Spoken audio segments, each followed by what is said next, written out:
दरोडा टाकून लुटलेले सोने पोलिसांनी महिलेस दिले परत. 5 जणांवर कारवाई. दरोड्याचा लावला तपास.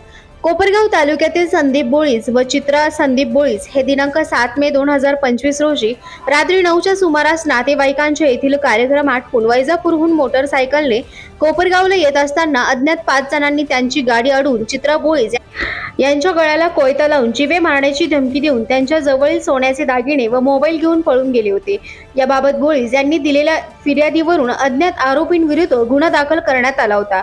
याबाबत अहिल्यानगर येथील स्थानिक गुन्हा शाखेतील पोलिसांनी तांत्रिक तपासाच्या आधारे एकूण 5 आरोपी यात राहुल केदारनाथ लोहकणे वय 20 कोकमठाण, कुणाल अनिल चंदनशिव वय 19 राहणार सवत्सर, निलेश बाळासाहेब भोकरे वय 19 राहणार सवत्सर, प्रमोद कैलास गायकवाड वय 19 राहणार सवत्सर व एक अल्पवयीन आरोपी असे या दरोड्याच्या तपासात निष्पन्न झाले होते. पुढील कारवाईसाठी सदर आरोपी हे तालुका पोलीस निरीक्षक संदीप कोळी यांच्याकडे हस्तांतरित करण्यात आले होते.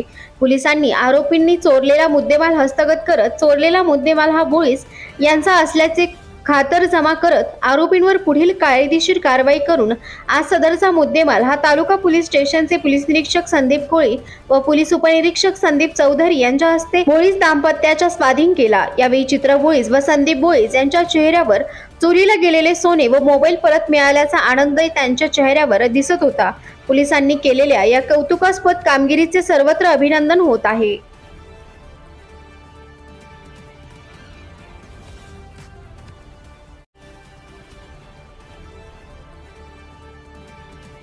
बोळीज मी संदीप रामदास बोळीज राहणार समतानगर कोपरगाव. आम्ही संध्याकाळी 6 वाजता वैजापूरला गेलो आणि 8:30 ते 9च्या दरम्यान म्हणजे आम्ही 8:30 वाजता वैजापूरहून निघालो आणि ज्या ठिकाणी घटना घडली तिळवणी शिरसगाव जवळती त्यावेळेस साधारणतः 9ला 5 कमी असेल. त्यावेळेस अज्ञात जे दरोडेखोर त्यांनी आम्हाला गाडी आडवी लावली आणि मोठा कोयता लावून आमच्याकडून म्हणजे धाक दाखवला. त्यावेळेस आम्ही त्यांना सांगितलं आमच्याकडे जे असेल ते घ्या, फक्त आम्हाला मारहाण करू नका.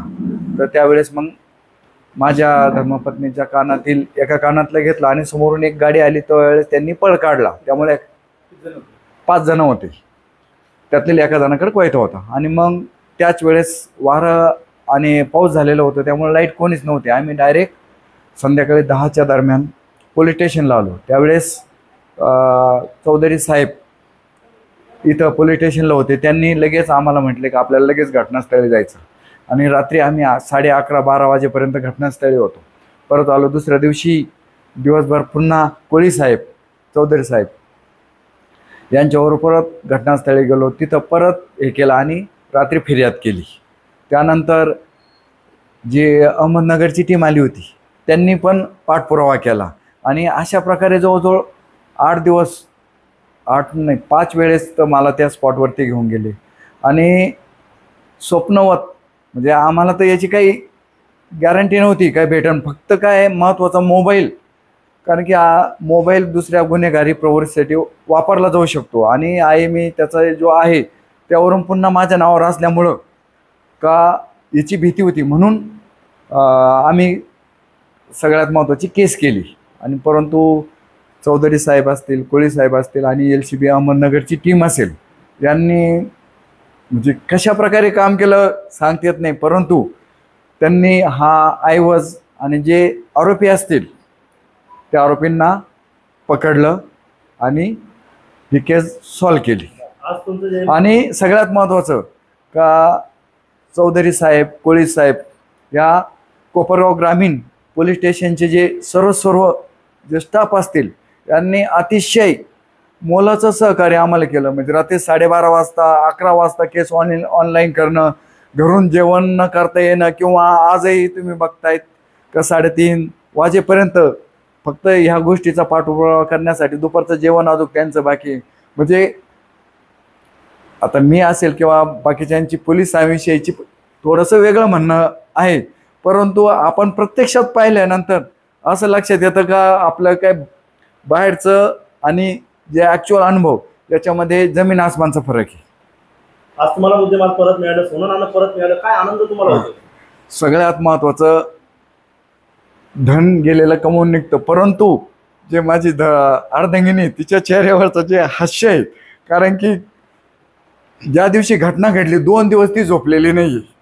फक्त स्वप्नात कोयता लावलेला, माझं हे गेलं, किंवा वट सावित्री पौर्णिमा आहे, माझं जे सोनं आता इथून पुढे मी सोनंच घालणार नाही, अशा तिच्या आजवरच्या भावना होत्या. त्या आज जवळजवळ हे झालं.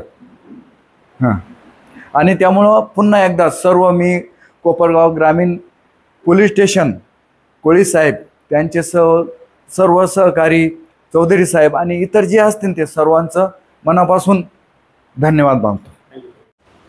ज्या दिवशी ही घटना घडली त्या दिवशी म्हणजे आत्तापर्यंत जन्माला आल्यापासून पहिल्यांदा पोलीस स्टेशनमध्ये येण्याची वेळ आली त्या दिवशी माझ्यावर.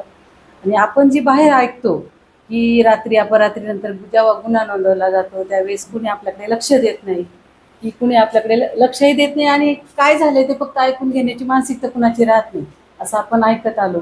पण त्या दिवशी आम्ही इतके भयान परिस्थितीमध्ये बाहेर पडलेलो होतो.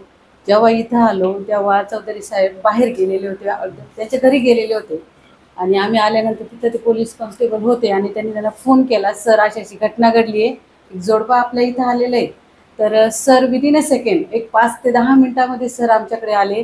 आणि एवढ्या रात्री साधारणतः 10 10:30च्या पुढचं सुमारच असेल, एवढ्या रात्री सर आमच्यासोबत रात्रीच्या वेळेस तिथे आले. 12 12:30 वाजेपर्यंत सरांनी आमच्यासोबत फिरले. एवढं करून मी पण एक जॉब करणारी महिला आहे, दिवसभराच्या एक्झर्शन नंतर संध्याकाळी कोणासाठी तरी काम करावं आणि तो संताप जो माणसाला येतो तो संताप मी या दोघांच्या बाबतीत कधीही बघितला नाही. एवढ्या 15 दिवस 1 महिना झाला आमच्या घटनेला, पण वारंवार मॅडम तुमचं सोनं सापडेल, एक आधार. खूप छान दोघांचे पण स्वभाव आणि बाकीचे पण सगळे पोलीस आम्हाला खूप मदत केली. आणि जेव्हा जेव्हा कधी मदत लागली तेव्हा तेव्हा त्यांनी, हो मॅडम तुम्ही या, आम्ही तुम्हाला मदत करतो, आणि केलीही पण. दुसऱ्याही दिवशी 6 वाजेनंतर आमच्यासोबत तिथं आले. अक्षरशः एक महिला, प्रत्येक महिलेला असं हवं असतं की आपला पती हा आपल्यासोबत 8-9 नंतर असावा. माझ्यासोबत सरांना फोन आलेले, तुम्ही वाट बघा, घरच्यांना सांगितलं, पण त्यांनी असं म्हटलं नाही आम्हाला, मॅडम मला घरून फोन आलाय, आमची वाट बघताय कोणीतरी आणि आम्ही जातो, असं कधीच झालं नाही. खूप छान दोघांनी आम्हाला वेळ दिला आणि आमचं सोनं आमच्या ताब्यात दिलं. सगळ्यात महत्त्वाचं आम्हाला आधार खूप महत्त्वाचा होता. त्यावेळेस आमचं सोनं भेटेल ही अपेक्षा नव्हती, पण माणुसकी आम्हाला इतकी छान मिळाली दोघांकडनं, जे मी जन्मता पूर्ण समाजाला सांगू शकते की जे तुमच्या मनात त्या पोलीस लोकांविषयी आहे तो भ्रम तुम्ही दूर करा. आपल्यापेक्षाही खूप वेळ समाजाला ते देऊ शकता आणि आज ते बाहेर आहे म्हणून आज सेफ जीवन जगतोय घरामध्ये निवांत पद्धतीने. एक आधार यांच्याकडनं आपल्याला मिळतोय आणि हाच खरा समाजाचा आधार आणि यांचंच हे कर्तृत्व आहे की जे आपण आनंदाने जीवन जगतोय.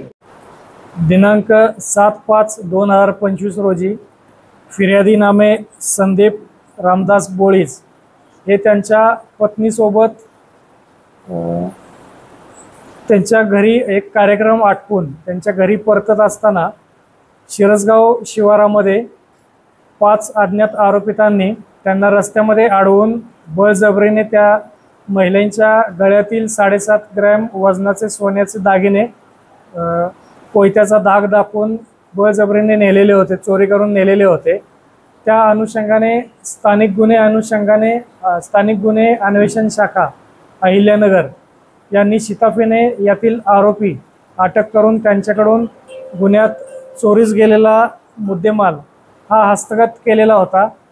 आज रोजी आपण माननीय न्यायालयाच्या आदेशाने सदरचा मुद्देमाल हा फिर्यादी यांच्या ताब्यामध्ये देत आहोत.